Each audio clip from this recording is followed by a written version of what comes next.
Hey guys, welcome to TGS. Today we got a technical one for you. We're going to be looking at box locks, side locks, and trigger plate actions, and the differences between them, the positives, the negatives, and how they all work, as well as a little bit of terminology. We are going to kick off with the side lock, which is one of these that belongs to one of these. So let's start with a quick history of locks, I suppose. Once upon a time, all of this gubbins was much more simple and placed on the outside of a gun. If you look at a flintlock, most of this lock work is on the outside of a lock plate. Subsequently, that lock work was managed to put on the inside, and then subsequently we got rid of flint altogether, got percussion caps, and then we moved on to hammer guns. This is a hammer gun lock. It's been butchered and it's pretty dead and it's fairly ancient, but it was to hand. As you can see, the lock is a simpler version of what we have here, driven by a spring at the back, and hence this is called a back action lock. This is called a bar action lock. Before we get any further, that is because this bit here sits inside the action bar itself. They are inherently very simple things. If you pull this hammer back, he says if there was a trigger spring, a sphere spring in there, it's missing a couple of bits actually. You cock the hammer back, this trigger sear here clicks up into this, and this little notch here, let me get a pointing device. This little notch in here is called a bent, and you'll see that there is two bends potentially on this gun. So it is half cock, and if you pull back some more, it'll sit into the full cock bent. This is replicated today on certain other guns, but that little engagement there between the sear and the bent is, well, what regulates a trigger's pressure, pull, and sensitivity. But so this is what we had. So this is quite a simple thing. And then suddenly we decided that we could put firing pins, such as this, inside of an action and no longer had hammer guns, which is quite exciting. We ended up with hammerless side locks. So as you can see, we have a hammerless side lock right there. So it's going to be easier if I draw what a swivel is really, and sort of maximize this. So you have your mainspring, and that hooks via a claw onto your swivel, and your swivel looks a little bit like this. And this is what connects your mainspring to this, which is your tumbler or hammer. So obviously, the swiveling action is between the trigger and the tumbler of rotating, because trying to have the two without a swivel would be rather insane. As you can see on this one here, you have a tiny little swivel there, and swivels come in all shapes and sizes, but it's just about getting your connection between your mainspring and your hammer. Nowadays, as we'll move on to, we don't need those because we have direct driven hammers. We no longer need that geometry to pull that down and round. Anyway, moving on. We have tumbler, mainspring, swivel. This is called the bridle. The bridle is what holds everything in place, obviously derived from the horse equivalent of the word, one would presume. And now we have your two bents here at the back, which we can't see because they are currently engaged. What these are is your interceptor sear, and your main sear, usually just referred to as sear and your interceptor sear. An interceptor sits there because if you just pull your trigger, so if you just pull the main trigger, if it trips, for example, if you drop it, it's your fail-safe. And you'll notice throughout many guns, those will either have double bent, so you get the chance to recatch it, or a large interceptor sear at the back of a hammer, for example, on this Browning here, you have this large interceptor at the back. Guns without interceptor sears are potentially dangerous if they get to the point of where they are starting to go off, but luckily not many are. So in this gun here, what we actually have is a quill spring driven sear, which is actually vaguely interesting because most of the time you'll actually have a V-spring, and that V-spring will push down on both of these, but being this a more modern and Spanish gun, they can buck the trend and do what they want. So in order to fire a side lock, one needs to raise both this interceptor sear and this, the main sear, to remove this here from its bent. A side lock sits inside here. In fact, let's fire this off, shall we? Just so we can show what it's like uncocked. Ready? Bang. And now you can see a little clearer your interceptor sear, your main sear, and you can't see because they're under the bridle, but you could potentially see if they weren't there, your hammer notches and such. But what you can see clearer now is the swivel just there. Interesting, or mildly interesting anyway. So this gun is cocked via this. This is a cocking dog. This cocking dog sits under this section here of your tumbler, which is why it's important to make these guns out of half decent metal and not monkey metal butter, because actually there is a lot of pressure that goes through all of these, and you can see this is wearing slightly already, and this is a fairly good quality gun. Now you think about some guns that are hundreds of years old, and one does wish that they were better quality most of the time. Okay, actually this needed to be cocked to be reassembled, like I said, so you need to push your cocking dog down, and that sits in there. And then quite simply, when you open the gun, this pushes down and cocks your spring back. Quite simple. The beauty of a sidelock is that, well, in some cases you can get spare locks. Secondly, they are infinitely more accessible than many other action types. So you can diagnose what is wrong with a sidelock in a matter of seconds a lot of the time. They are very simple. They are perhaps simpler to fix than many other guns because you can see them working and you can get this all regulated off of the gun more or less before you put it on there. What you will see is this. This is called inletting, and we're going to talk about this amongst every gun that we get to. A sidelock is perhaps the most fragile form of inletting because one has to remove so much wood to be able to take all of this stuff. This being quite a simple gun has extremely rudimentary inletting. I say extremely rudimentary. This has very simple inletting. There are guns out there with extremely rudimentary inletting, and it would be an insult to this gun to use that terminology on it. But you will see on certain guns that they are so perfect that you'll see the compression marks from screw heads and that kind of thing just perfectly put into the wood. They are absolutely perfect. And that again is the difference between, it's the stuff that you don't see on the best guns that makes them the best guns a lot of the time. For example, some guns will have fully engraved bridles, which is quite naughty, I think. So this translates into over and unders that this particular style is not popular in many over and unders, mostly because you get less meat again. And having less meat on an over and under, which usually we are using heavier cartridges on, leads to more breakages. The beauty of a side-by-side, at least, is that you do have a wide action, and that wide action allows for quite a strength of wood running down the middle of this stock here, which is nice. Whereas on an over and under, obviously with a thinner action by comparison, if we hold these side by side there, you're losing quite a substantial amount of metal. I'll just hold that a bit easier. Yeah, there's just less wood, and less wood is bad and weaker. So that's why you don't find many over and under side locks, although there are some, notably the Beretta SOs being the most popular of the lot, although there are others out there. They are less strong than other actions that have come around since for the over and under format, at least. Sorry, there you go, stop me going on. Anyway, that is a sidelock. They are beautiful. They are genuinely defined as the best of the best. Let me remove that out of the way. They are genuinely defined as the best of the best. They are nearly 100% of the time driven in a V-spring mainspring system, although you'll find that sear springs vary across all guns or across all side-by-sides between coil and V, depending on where they're from and when they are from. A very simple and beautiful action. Let me just, before I put this away, demonstrate what happens if you just pull the main sear. As you can see, the interceptor sear intercepts this, and lo and behold, you saved somebody's life. Not that you're worried anyway, because your gun was pointing in a safe direction. There you go. How exciting is this? So that was the sidelock. All terminology remains the same regardless of gun, although it doesn't, because actually in the UK and across the world we all have different names for all of these different bits, which is quite exciting and rather confusing. And then there's different provincial names as well.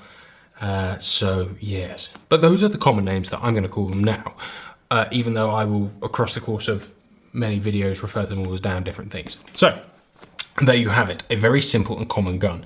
They will all head up differently, they will all fit differently into the gun, and all the actions, as I say, vary ever so slightly.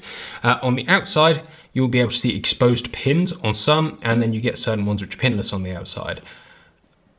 it's not the way of guaranteeing that you have a side lock and not a side plate, and I will divulge into side plates before I go any further. A side plate is designed to have this effect. The beauty of a side lock is you have a much larger canvas to engrave the art of engraving on, at least.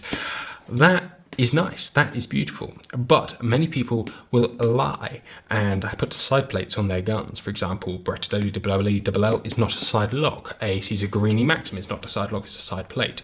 The beauty, however, of side plates is that you have nothing on the inside and the metal needs no substance to it because there's no threading that needs to go in. So you can end up with very thin plates, so you lose zero structural integrity from your stock, which is vaguely important, actually.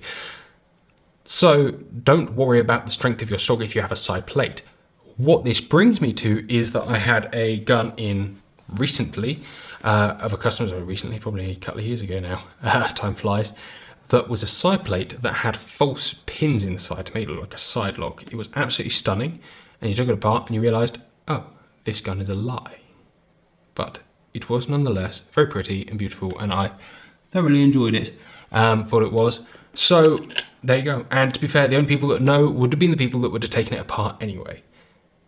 I, to be honest, think that more side plates should lie about being side locks, but pins in the side, because it would annoy people and that would bring me some mild cynical joy, even though cynicism deserves no place in this world. I can't believe I just said that. It's like against my religion or something. Anyway, that is a side lock. Very simple. A side lock is driven by 2 triggers or 1, depending on the system, and you can see those through here.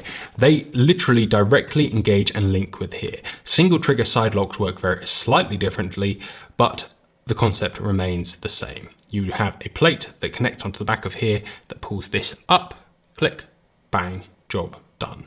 Side locks over and done with. They do have extreme action strength, and I should say this at the point, they do have extreme action strength because they have a very solid lump of metal here.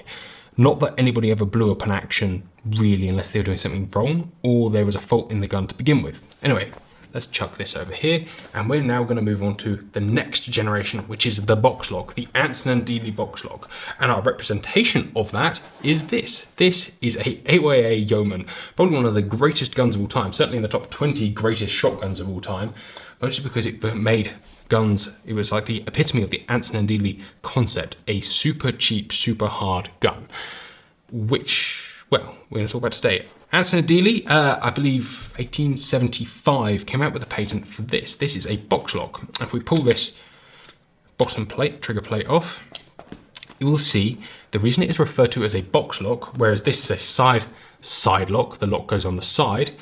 The box lock, the lock is in the box. So both sides of the bar are milled out. Both sides of the bar are milled out here, and in there you have stuff. And instead of taking this apart to show you, I have, luckily, all of the bits outside of a gun already, which is quite exciting. There. And this firing pin isn't actually from an AYA, so just in case any purists worry about that, I'm not worried about it, but it was a convenient firing pin that I had lying around. So here are your collective parts of the box lock. There are various different parts, and we'll cover that in the end. These are quite simple. This here is your sear. This connects your trigger here. As you can see, the trigger rises up and down, and that your trigger actually connects onto the bottom of this bar. This here is your tumbler, hammer, or if you have a firing pin attached, it can be called a dog tooth striker. So this is where this bit here actually is sort of welded or attached onto the end. Isn't welded. They are manufactured as one piece. If they're repaired, they're welded onto the end. What this does is this pulls back and it connects at this little bent notch here.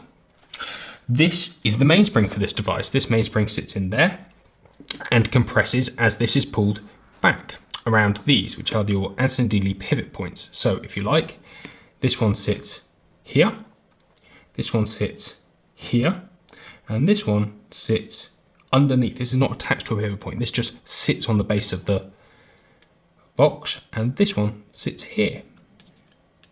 This one sits here. So what happens is this is called a cocking dog. I should say that before I carry on, finish off on terminology. And this is just a striker or firing pin.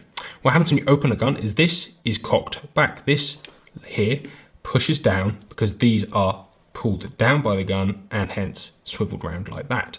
That then cocks this back, and as this rotates back, it clicks in with that bent there. Whilst this is pushed down, it obviously compresses your mainspring. And then when you pull this, click, bang. And we're going to demonstrate that now. If you watch underneath, you have these, which are, the gun is cocked, so your cocking dogs are loose. So that's how to tell one of these is cocked or not, is whether these are loose. You pull this down. Someone's about to tell me off for dry firing a gun, but I don't care. As you can see, that swivels down, click, and now puts pressure on here. It has also kicked the striker out of a hole. These are called disc set strikers. A disc set striker is put in from the front, so you need a tool to unscrew this disc, and the firing pin and return spring sit inside. You do get ones that go in from the back, and generally they'll have some kind of locking system from inside the action or from the side of the action. Or, as I said, you can get ones that actually have the firing pin built on the striker sit onto there. So, this very simple device revolutionized shotguns, or revolutionized the shotgun industry. Before that, it was pretty much purely Sidelock, although other locks had been invented along the way. Sidelock dominated. These guys came to the fore. Anson and Dealey brought this to the fore as a very reasonably priced, super strong gun. And if we like, we can look at the stock now. The stock is vaguely interesting, actually, as it goes. We're going to pull that away. As you can see, you have a much stronger piece of wood there. There is more wood here in a single unit, and as such, you end up with a stronger gun. This varies from gun to gun. This being an AOA Yeoman, the heading up on both of these guns is rougher than fine guns, which we may show you at another time. So you end up with a lot more meat taken out. But nonetheless, this is a super strong by comparison model. You end up with two big bars of wood and a central core of wood, even though it has a hollow bit at the back for your safety bar to go up in this little section here. So this is the Boxlock that revolutionized everything, because this is a Sidelock. As you can see, there are more parts and they are finer and they are harder to make. To regulate a tumbler, a mainspring and a swivel is not easy, and to come up with a design like that is not easy.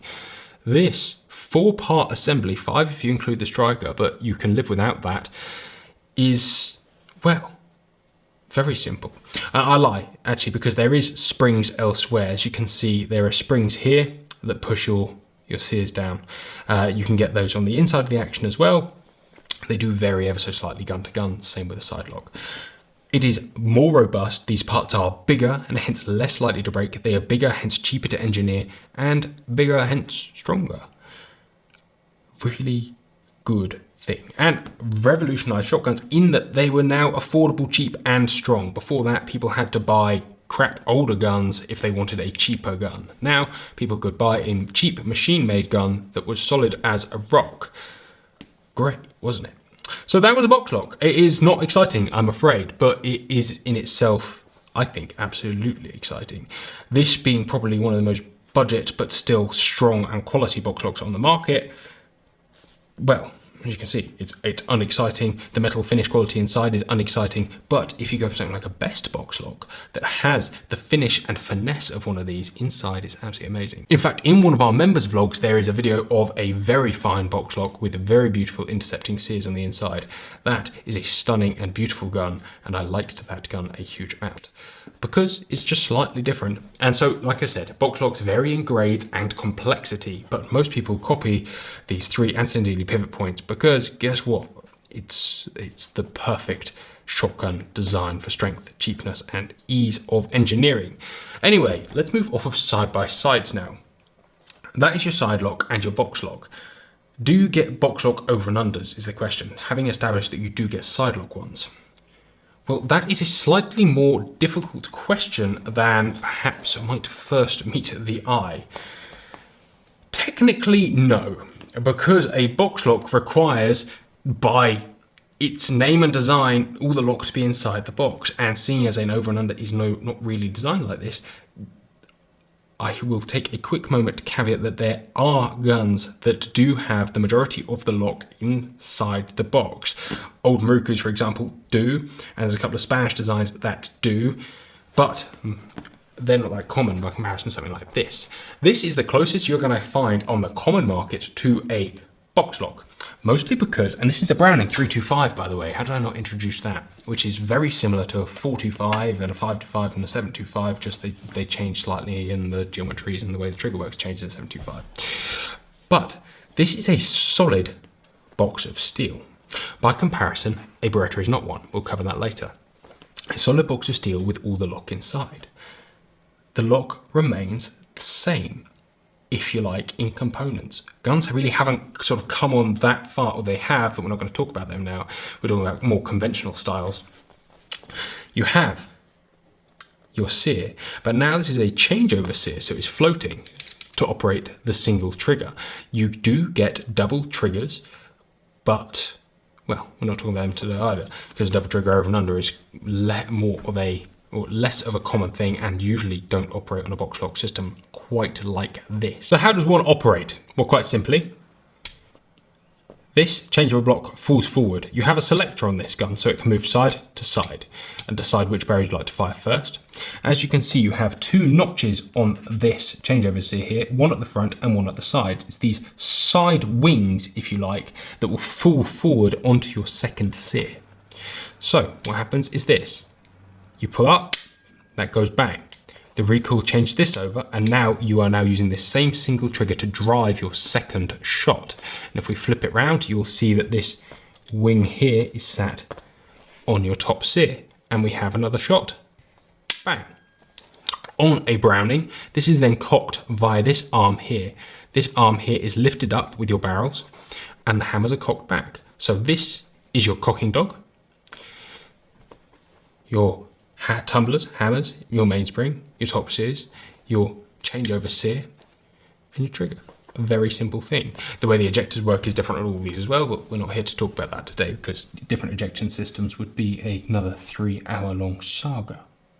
So this is a box lock technically because all of the action is inside a metallic box. It is a bit of a stretch potentially, but it's the best name that anyone can come up with. Most people just call it a superposed action, which is probably right because this is the superposed action, or at least a derivative thereof. Cool, isn't it?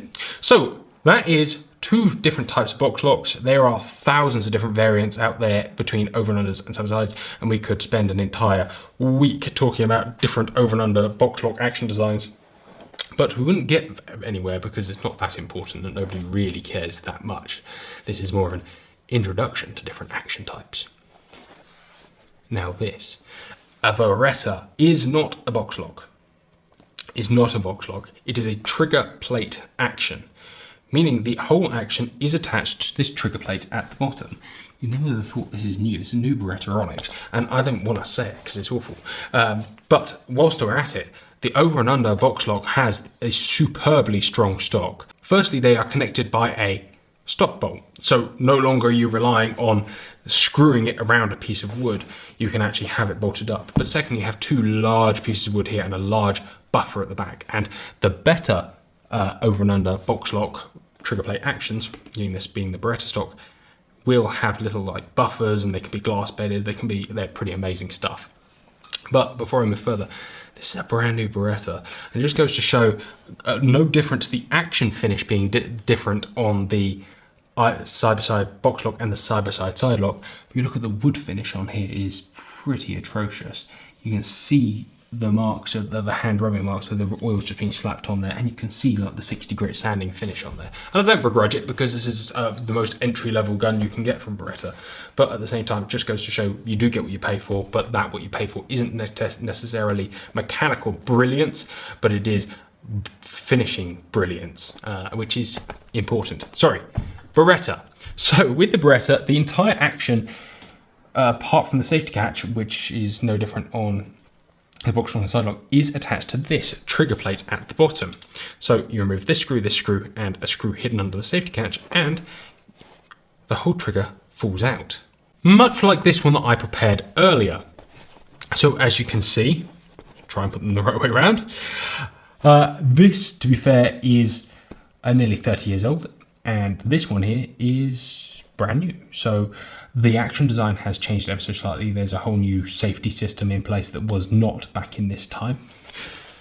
Before also I go on, firing pins in both the Browning and the Beretta are held up inside the action, much like the Boxlock, where it is held inside the action, and like they're all held inside the action, but they're held inside not by a disc striker or by any retention screw, but by little cross pins in the side here.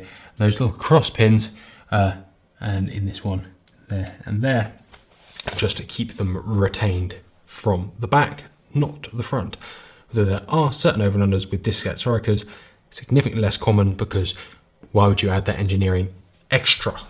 So, how does a trigger plate action work? Well, they are all slightly different. Trigger plate actions are nothing new. You get trigger plate actions side by side, you get all sorts of things, but the trigger plate action is, something like a John Dixon. Well, is it better? It doesn't really make much of a difference, to be honest. It is certainly more accessible, and is kind of the father to the detachable trigger gun, which is the last thing that we'll talk, well, not the last thing we'll talk about. We'll talk about it now whilst I'm talking about it, or else I'll forget. The detachable trigger gun is the ultimate variant of the trigger plate action, because there is no screws. All you have to do is remove the trigger whilst you're shooting, and you remove all of this working gubbins.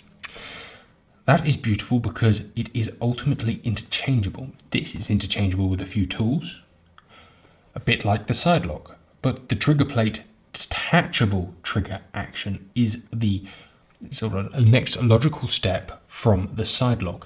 Having a mechanism that you can take out and interchange that quickly is, well, nothing short of a bloody brilliant idea for long-term and perfect in-field use, with perhaps higher hassle, but at least you can get your gun working in scenarios that you may not otherwise be able to if you have the depth of pocket to afford a spare trigger. A bit like if you had the depth of pocket to afford spare parts for a side lock or a spare lock. And even in that instance, you'd have to hope that it was one, because you want to buy a spare pair of locks, would you? That would be chronically expensive. But you can carry all of the internal working parts and toolkit to take off all Sidelock parts, as opposed to buying the new Sidelock or carrying a spare Sidelock. You can carry all parts for a Sidelock, and it's easy detachable and easy to work on, unlike the others. So you can carry a very small toolkit and fix it. The same goes for a detachable trigger action, as you don't necessarily have to have the detachable trigger, but you can have all of the parts, and it's very easy to work and maintain. For example, mid-competition, if your gun breaks down, you can fix it and carry on. Or alternatively, if you're shooting that high under competition, you just bang a new trigger in. Interesting. But anyway, going back to this. This is technically not a box lock unless you welded it onto the gun. This is a trigger plate action, because the entire action is on the trigger lock, on the trigger plate. The benefits are genuinely probably more coincidental than anything else. With this, you have all the same parts, but they are just configured slightly differently. So you have your mainsprings, again, coil. You have your tumblers. But now your sear is hidden on the inside. Your cocking dog on a Beretta actually sits here. So they're pushed by a direct drive, if you like, onto these at the back. So if we push them, push this one here, it says, you'll see this cocking dog here. So you have your little connection rod to your cocking dog. Instead of having one piece, you now have two pieces. It's slightly more complex, and they lift up these hammers back into place. I am afraid that I am on the edge of dehydration and without a drink in this building, so you must excuse my mildly erratic conversation about this whole thing. Plus, I should have really planned this out as a talking piece, so I hope you have gleaned some information from my unfortunate ramblings. So what happens in here is, if we flip it over, you can now see on the back here, it's very hard and very small, but you can see the sear engagement. And instead of having a bent that a sort of an angled piece knuckle sits into, you now have a proper flat-faced sear. So as you pull said trigger, you're actually pulling this sear off of this bent here. And they still have the same names, but the operation does change quite a lot. You have a little connector that connects your trigger to here, and again, you have your inertia block here. The whole trigger plate action of a Beretta works very differently to the simplicity, potentially, or the obvious open accessibility of many of these that we've seen before. So what happens now is that this whole part drops forward, what we were operating on before, and allows your trigger to work on a second shot, which is here on this sear here. Ready? And bang. As you can see, now it's a lot more simple to see the large movement of this sear up and down at the back, pulled by your trigger. What this allows generally from having everything trigger plate is better triggers. There you go. And that was the whole point of that extremely long conversation. The whole point of this is better triggers. However, you can also have a more sensitive action by comparison to something like a Browning. And having the larger action does at least allow for, well, I will on an annual basis replace more Beretta sear springs than I will have ever replaced Browning sear springs. What can we draw from this, apart from a basic overview of different action types? Well, the concepts have changed. The power types have changed from V to coil for the most part, although there are some V-spring leather guns. We now understand the difference between a Sidelock gun, a side plate gun, a Boxlock, a trigger plate action, where the action is on the trigger plate, and an over and under Boxlock, even though it's not really a Boxlock, but doesn't have a proper name, so there you go. But we all refer to them as Boxlocks anyway, so it doesn't really matter. And that is pretty much that. So I hope you have gleaned something from this which has been of knowledge or interest, whether it was how a Browning, a Beretta, an AOA Yeoman or an Arietta works, or whether it was just the basic mechanics of shotguns, or whether you learnt nothing and you'd like to add your input as to what I should have put in this video, chuck it in the comment section below. Thank you so much for watching. Remember to be excellent to one another. I hope you're safe and you're well. Take care, guys, and I'll see you next time.